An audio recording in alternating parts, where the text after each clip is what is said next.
Little Liar on the Prairie by Sherlocked Dawn. Plopping down on the soft couch with a bowl of ice cream in hand, Applejack melted into the cushions and sighed.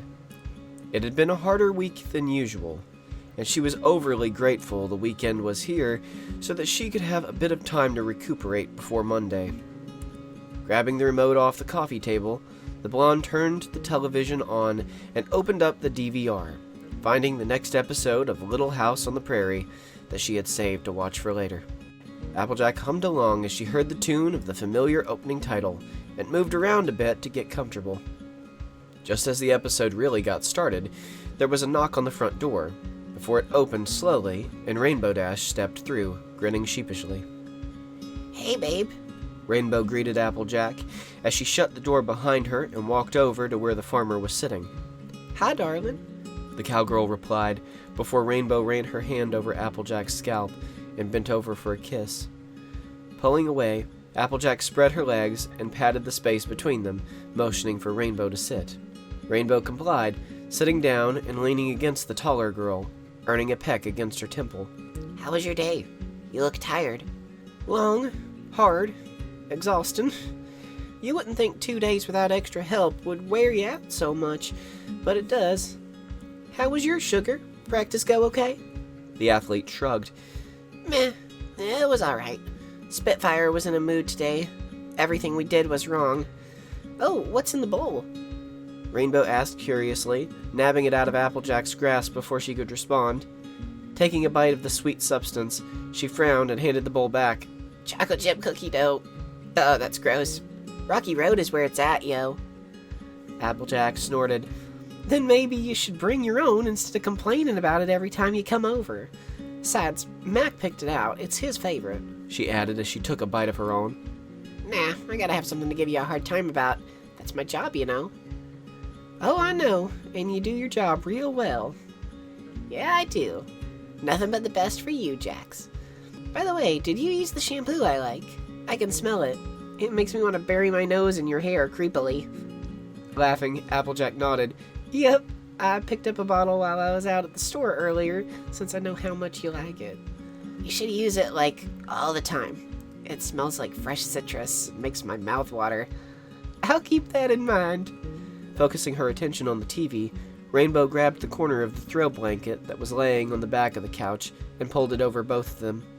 Applejack wrapped her arms around the smaller girl before taking another couple bites. "Nellie's such a whiny bitch," Rainbow idly commented, watching the blonde girl on the screen scream about something.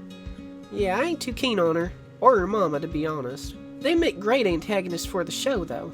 They watched on in silence for a few minutes before Rainbow spoke up again. "Can I say something cheesy?" "Of course. Say what's on your mind."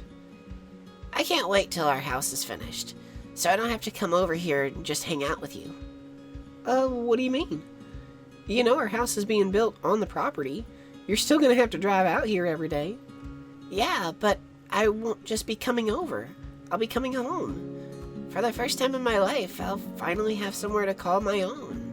And someone to call my own." Touching the shining silver band on Applejack's left ring finger, she continued. "I can't wait to be able to do these sorts of things with you every day, in our own house, on our own TV. Just you and me.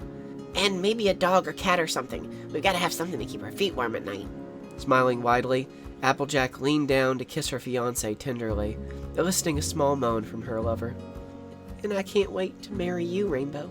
The day we say our vows will be one of the happiest of my life." Giving Applejack another long kiss, Rainbow nestled deeper into the farmer's chest and directed her attention back at the screen. "You know, for someone who thinks the show is the most lame television show in, the history of all television shows, you sure watch it a lot," Applejack said, placing the now empty bowl next to the lamp on the end table.